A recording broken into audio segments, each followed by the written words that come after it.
Well, hello there, everyone, and welcome back to the Whitfield Report.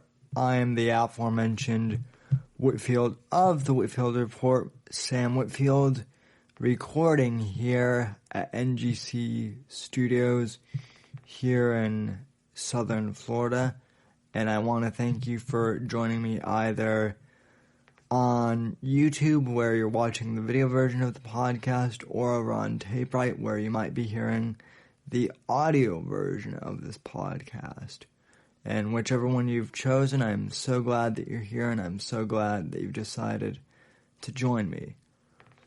I'm recording this on a Tuesday night, but by the time you hear this, it will probably be Wednesday. It could be Thursday. Who knows? Some of you guys, I know you guys wait until the weekend to listen to this podcast. So who knows? It could be a couple days before you hear this.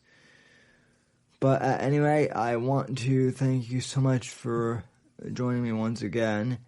And I apologize for not putting an episode up in a while. I know it's been a few weeks. The week before last, I was on spring break from college, and I kind of decided to take a hiatus from the podcast and politics in general, and just kind of catch up with everything. Just get some good R&R time in. Clear out the Netflix queue and watch some movies and all that good stuff. And then the week after that,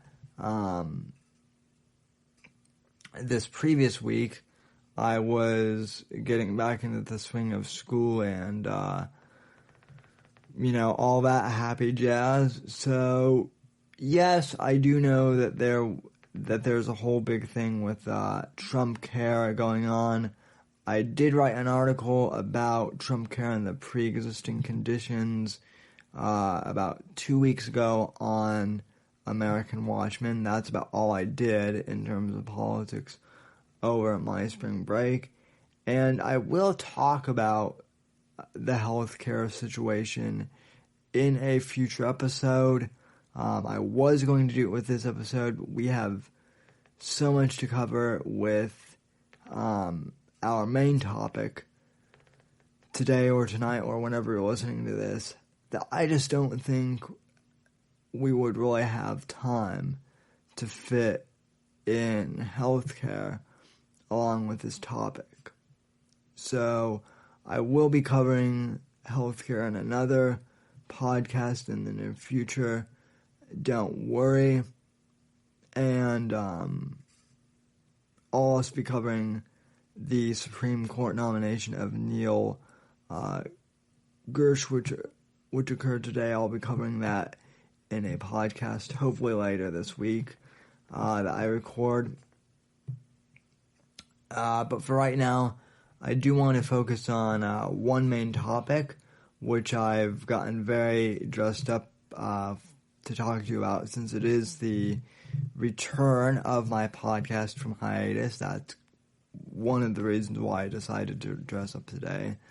The other reason was, I just kind of decided to dress up. I'm like Joshua Johnson, one of my fellow editors at American Watchmen in that way. So I hope you guys are enjoying seeing my red power tie today.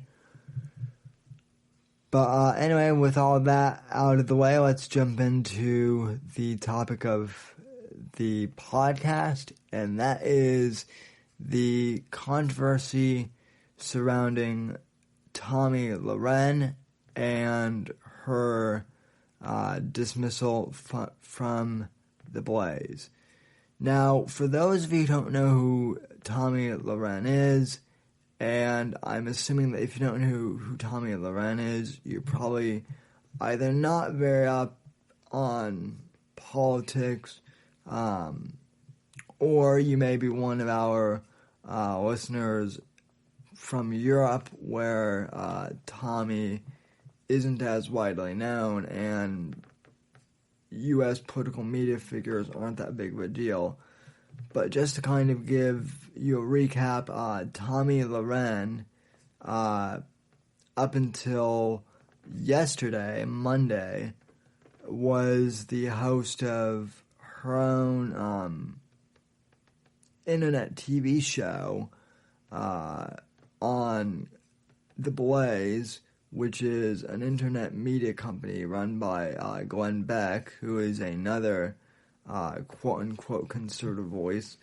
I say quote-unquote because there are some things about Glenn Beck that I do have issues with. I'm not going to get them in this podcast. I've talked about them before. But she used to work for Glenn Beck until today, and she's 24. She's absolutely gorgeous as far as her physical appearance goes, and she's sparked a lot of controversy, both in the past with some of her statements regarding Colin Kaepernick and Black Lives Matter, and most recently, she's caught some flack from her own side in the conservative movement, which is why she got dismissed from The Blaze yesterday. So, to give you guys a recap of what happened to get her dismissed from The Blaze, basically, she went on The View, which is a daytime talk show here in the U.S., and she basically said that she is pro-choice as opposed to strictly pro-life on the issue of abortion and women's reproductive rights. And that's a big hot topic here in America for both Republicans and Democrats, but I think conservatives, if we're being honest, do tend to focus a little bit more on that. Sometimes for the better, sometimes for the worse. And she said that she's pro-choice. And that in and of itself, well, it kind of ticked some people off. I don't think that's what really upset so many conservatives as much as the fact as she pretty much called pro-life conservatives hypocritical because she believes that the government shouldn't be involved in women's reproductive rights, and she implied that pro-lifers pretty much do want the government involved in women's bodies, and she kind of, in my opinion, oversimplified their viewpoints and then called them hypocrites because of that. I think she's wrong on that, and I'll get into the whole controversy, kind of what I think here in a bit, but long story short, that's kind of what happened on The View. She caught a lot of flack because of the kind of pro-life movement bashing rhetoric that she made on The View, and she was dismissed from The Blaze, long story short, today. Now, let me say this, and I actually wrote an entire piece up at American Watchman on my view on Tomi Lahren as a whole that got published today being Tuesday when I'm recording this. So, I mean, I've already written a full column about this, but the show is kind of a oral recap of my column. And long story short, Sure, ladies and gentlemen, there are a couple of ways to view what Tomi said. Well, and even beyond that, let me just come out and say this. I myself am pro-life, and I don't necessarily condone what Tomi Lahren said about the pro-life movement. I think she was wrong to label them as hypocrites and as an entire movement. I don't think that was the right terminology that she should have used, because honestly, I don't think she necessarily understands the pro-life viewpoint. And that is a valid criticism that many people have brought against her in relation to this whole controversy. And I would agree with them. I think that she doesn't fully understand the pro-life movement. And I think it's kind of an oversimplification just to call them all hypocrites. By the same token, I think that there are many pro-lifers out there who, rather than trying to start a dialogue with Tomi Lahren and kind of educate her or fill her in on what's going on, they kind of just want to act insulted and throw her under the bus and excommunicate her from all of conservatism. And that's something that the left tends to do, the hardcore left, that is, more often than not. And that's kind of where her hardcore proponents, what they're arguing is happening. And I do kind of agree with them on that, too. Basically, when it comes to this whole controversy, I think both sides kind of have a valid gripes with each other, and Tommy's just kind of in the middle of it all. And then, as I wrote in my column on American Watchmen, as far as my position on Tomi goes, I really, when it comes to Tomi herself, I wouldn't really say I'm a fan of hers, and I wouldn't really say that I'm opposed to her either. I'm kind of in the middle, actually, comparatively. I don't know a lot about her background. I know that she was at One American News Network, which is another conservative organization, before joining the Blaze, and that's where she kind of got her start. Glenn Beck's network, the Blaze, obviously launched her into the big time, more or less, and really made her a household name as far as the conservative community goes. But other than that, I don't really have any strong positions on her as a host. I'm not a fan of hers, and I'm not diametrically opposed to her. And I repeat that again because when talking about Tomi before in the past, I've had people from both sides.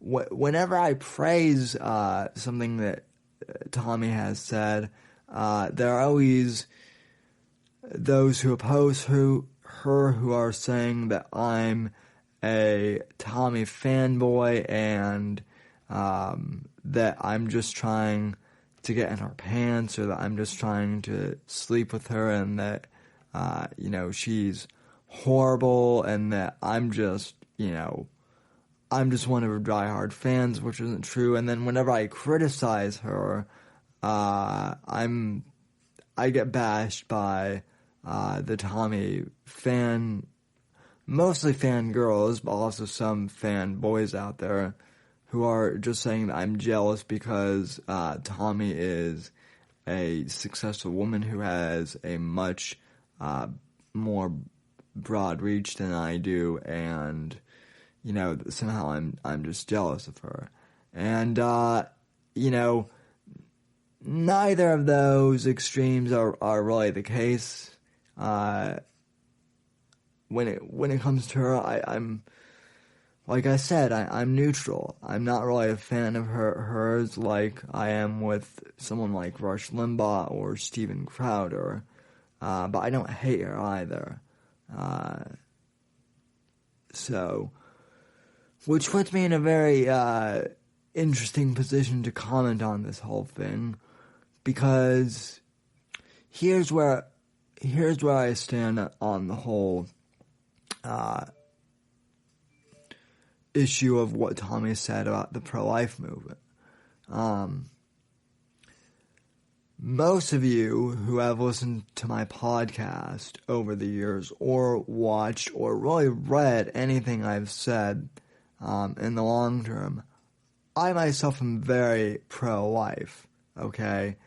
I do believe that the unborn should have rights. I do believe it's a person, other than just a mass of cells. I think that, I think the dehumanization of being pregnant by pro-choice advocates, I think that's kind of absurd, just to say that it's a mass of cells.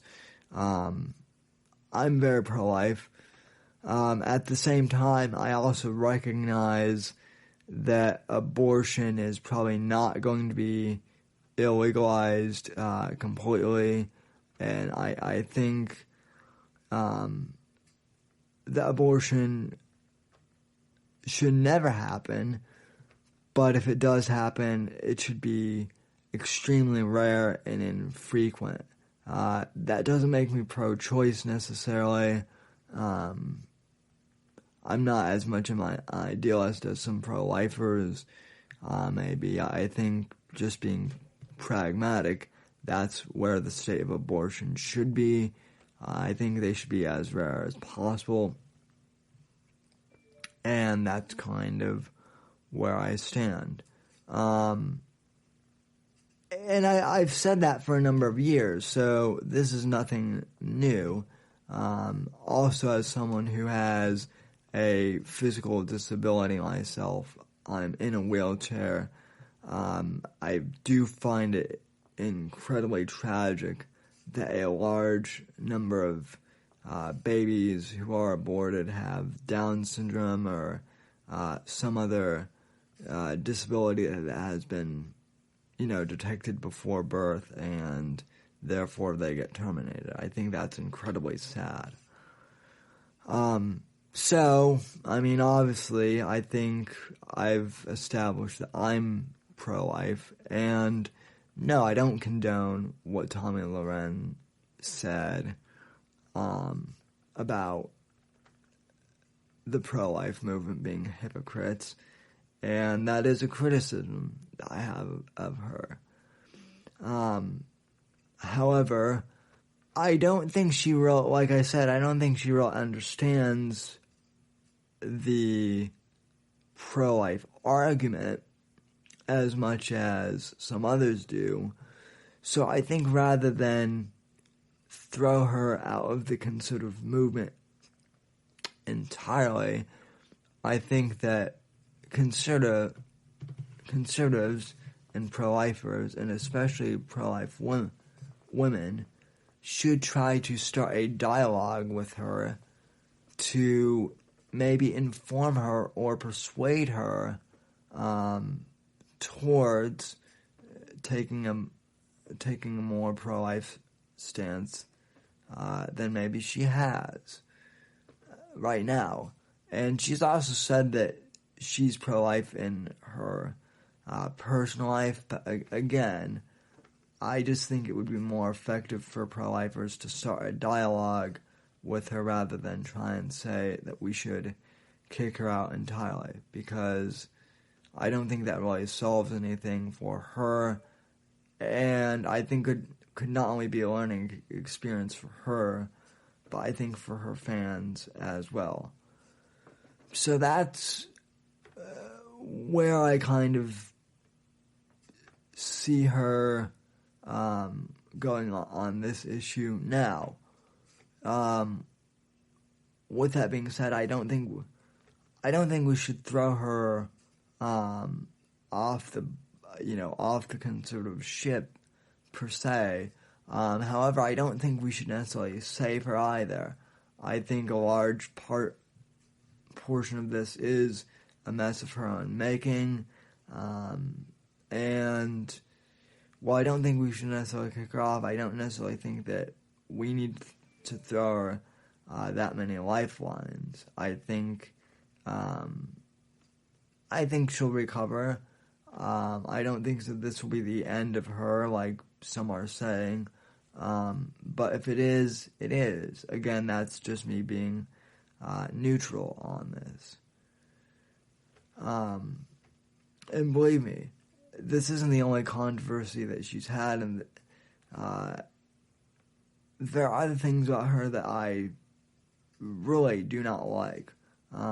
Most notably, the fact that I think she is a terrible debater, and I say this as someone who I'm not that great of a debater myself. I took speech and debate for 1 year in high school, and I couldn't really get into any of the formal speech and debate styles. I kind of have my own, and so I'm not like a professional orator in terms of debate style. However, I think I can hold my own pretty well in a more casual setting. With that being said, Tomi, I think, does have a huge problem with debate, and one of those big problems is that she contradicts herself a lot. And when I mean a lot, she'll contradict herself in the exact same conversation. A perfect example of this, and one I cited in my American Watchman article, was when she went on The Daily Show with Trevor Noah and pretty much bombed hard.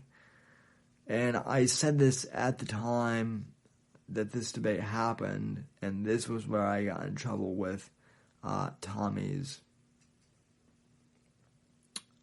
fans.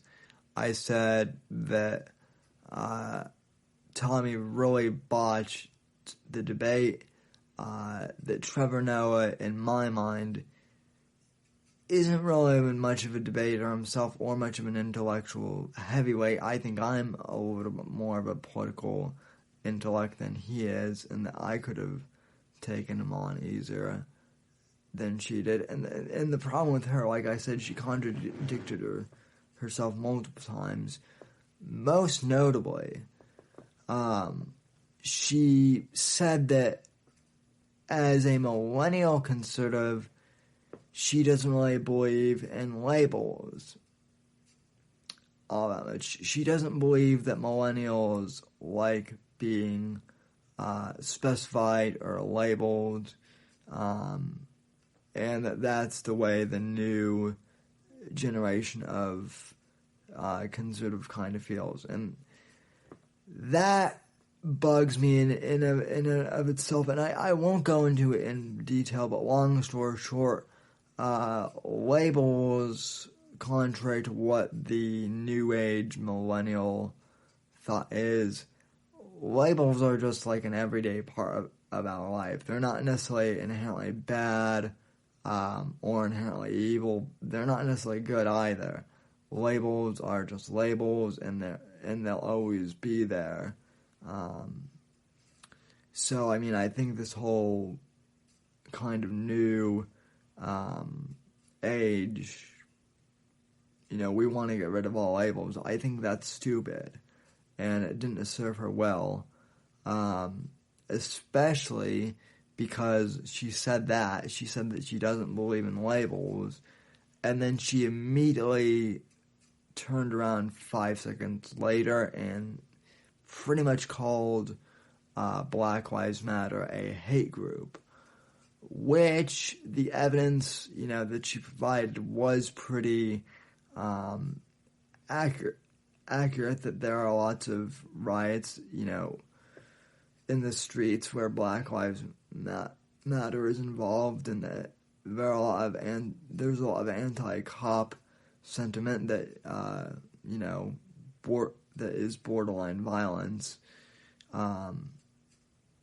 But, again, people locked in on the fact that she, was hypocritical with saying that she doesn't like labels, and then, labeled Black Lives Matter, and I think that really destroyed her whole entire, credibility as a debater, and she did not do well. And like I said, her fans were mad at me for pointing that out. So, I'm in deep crap with them. By the same token, Tomi was also a Trump supporter, very vocal, and so the Never Trump movement pretty much, RedState.com put a rather, in my opinion, nasty article about her, pretty much saying that she's an airhead and that she's uneducated, which I have friends who think that too, and that's fine. That's their opinion. But they were basically trying to paint Tomi as an airhead because she was a Trump supporter. And they've kind of tried to do that with all of the Trump supporters Red State has, because they're never Trump. Same with National Review and whatnot. And that excuse just isn't going to fly. And Tomi brought up some good reasons for voting for Trump during the election. And so I defended Tomi, and I got, flack from those who oppose Tomi, and then like I just mentioned, then I criticized Tomi, and I got, criticized by her opposers that cheered by her fans. So that's kind of put me in a weird position because, like I said, I'm not really in a place where I can really claim to be a big Tomi Lahren fan, but I'm not really a hater either. I think, like I said, we'll just have to wait and see where she ends up. I wish her the best of luck, but I don't think we need to necessarily bail her out either. So that's my whole take on Tomi Lahren. There are a couple other things I mentioned in the American Watchman article, which I do recommend that you go read. And one other thing, too, that I will mention, I think that because I'm neutral on the whole Tomi Lahren situation, and because I don't know a lot about her, I do think, and I honestly would like the chance to interview her. I think I could ask some really good questions of her and have a conversation with her without having any kind of preconceived notions because of my neutrality. But, I think at this point, at least, that's more wishful thinking than not. But, with that being said, those are my overall thoughts on the Tomi and Lahren situation, and with that just about does it for this episode of the podcast. I will be back later this week to talk about Trump Care as well as the Gorsuch nomination for Supreme Court. And we'll talk about some other random topics as well, including a new arts and entertainment section that I have coming up for the show. So anyway, folks, I want to thank you for watching and or listening to the show, and wherever you are. And from all of us at American Watchmen, have a good day or a good evening wherever you are. God bless, and God save this great nation. Thank you for tuning in to the Whitfield Report. I'm Sam Whitfield.